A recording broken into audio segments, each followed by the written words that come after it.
So, from an asylum, Kathy Chattle to her mother, Ruth Arbeiter. From the Good Samaritan Hospital, New York, May the 2nd, 1954. Mother! If I am where I am because I am what I am, will you forgive me? God knows I've fought you long enough. Soft puppet on the knuckles of your conscience, or a dangling puritanical doll made of duty and habit and terror and self-revulsion. At what cost? Keeping balance on invisible threads? At what price? Dancing in a sweater set and pearls on the stage set of your expectations.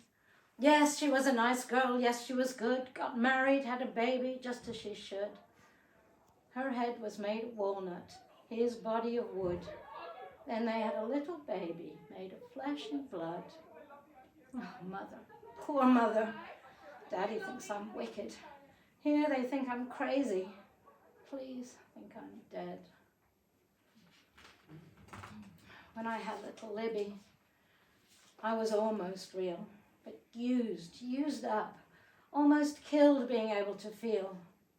Motherhood will settle her nerves, Father said, who was never a mother. I knew in the coil of my head how I hated her! Christ, how she howled, and nothing I could feed her. My milk, canned milk, powdered milk, goat's milk, nothing would soothe her. The doctor, sympathetic but busy, and I pouring breast milk and blood, uncontainable tears. Once in a quiet hour I wrote to you. Frank burned the letter. He had begun to be gnawed.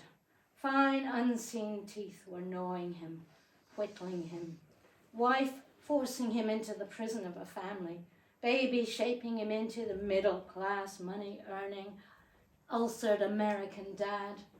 Frank's maleness, idealism, self-flattering, easy conceit, could never admit.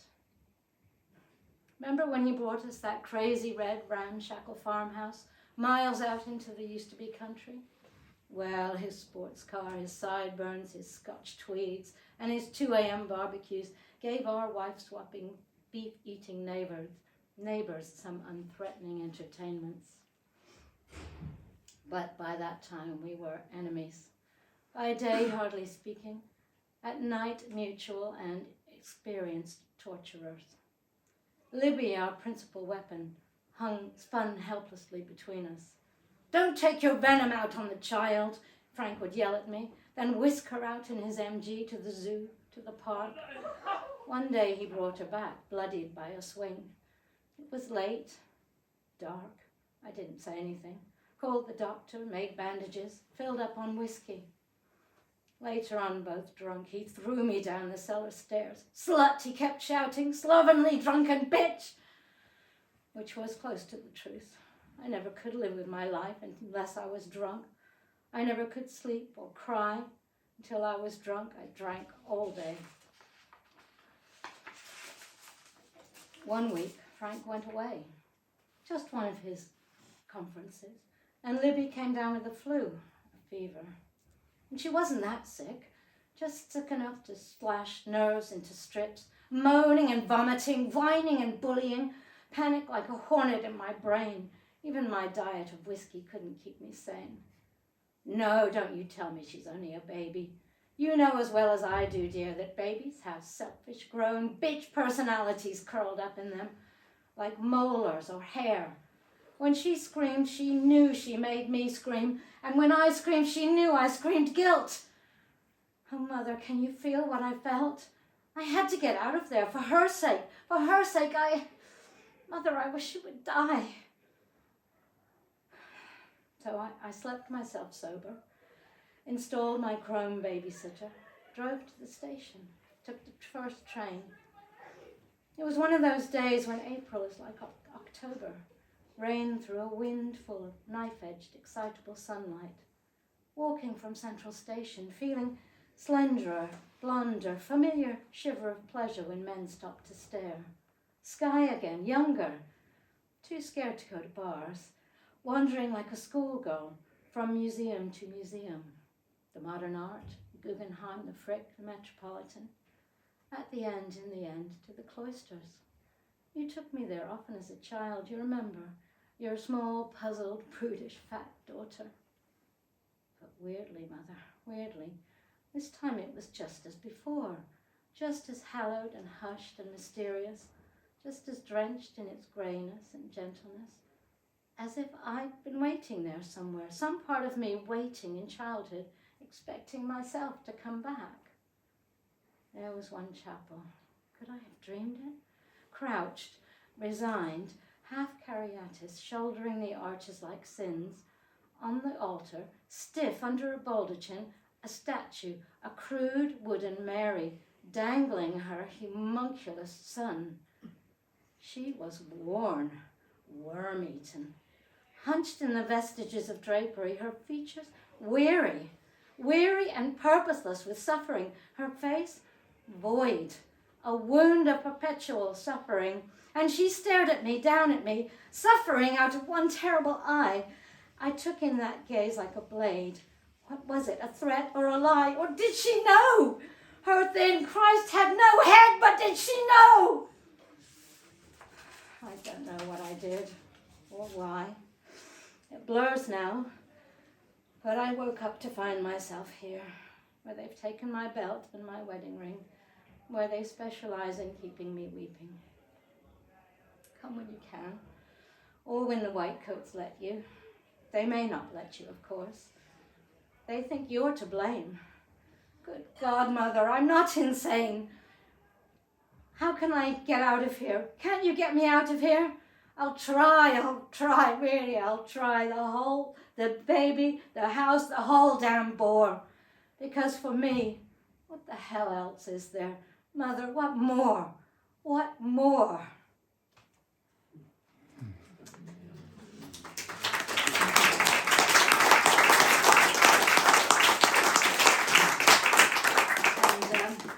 The last one is, again, a difficult marriage, but in a lighter vein. A daughter's difficulties as a wife. Mrs. Reuben Chandler to her mother in New Orleans, September 3rd, 1840, Cincinnati, Ohio. Now that I've been married for almost 4 weeks, Mama, I'd better drop you and Papa dear a line. I guess I'm fine. Ruby has promised to take me to the Lexington buggy races Tuesday if the weather cools. So far, we've not been out much. Just staying here stifling in hot Cincinnati. Clothes almost melt me, Mama, so I've not got out my lovely red velvet and silk pelisse yet. Or that sweet little lambskin coat with the fur hood. The sheets look elegant. I adore the pink monogram on the turnover with exactly the same pattern on the pillowcases. Darlings, how I wish you could breeze in and admire them. And the table linen, and the bone china, and the grand silver candlesticks, and especially those long-stem Venetian wine glasses with silver rims. My, didn't your little daughter play the queen the other day, serving dinner to a whole bevy of bachelors?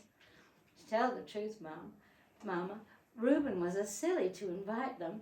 Just imagine me, tiny wee me, hostess to 14 dragons and famished monsters, doing battle with fuming pipes and flying plugs. Poor Rube, he doesn't chew and hardly ever smokes. He must have felt out of place. I was frantic, naturally, for fear of wine stains and tobacco juice on the tablecloth.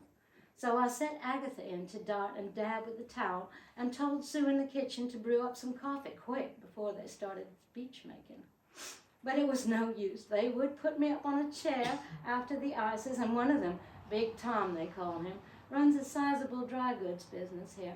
Well, this Tom pulled off my shoe and tried to drink wine out of it while I was dying with laughter, and Tom was laughing too, when suddenly I slipped and fell on the Flemish decanter. It broke. Such a terrible pity, and so funny at the same time. Well, I must admit the boys were bricks, carrying the tablecloth out to the kitchen, holding it out while I poured water from a height, just as you always said to.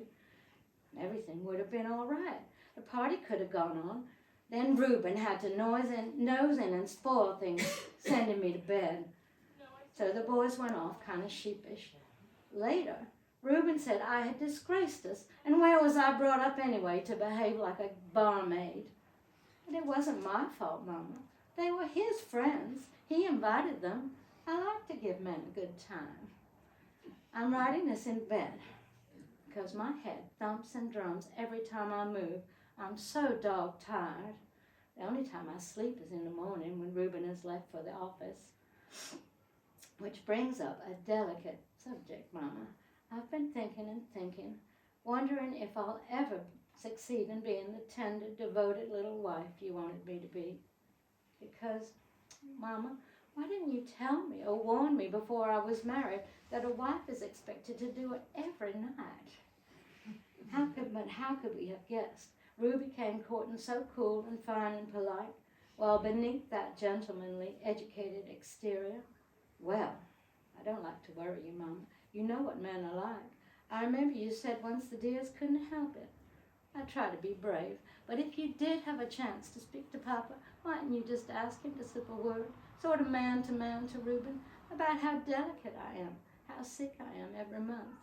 Not one of those cows that can be used and used. Someone's at the door. I forgot. I asked Fanny Daniels to come up this morning to help fix the trim for my hat.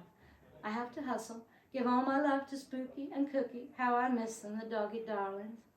Oceans of hugs and kisses for you too, and for precious Papa, from your suffering and loving daughter, Mary Ann.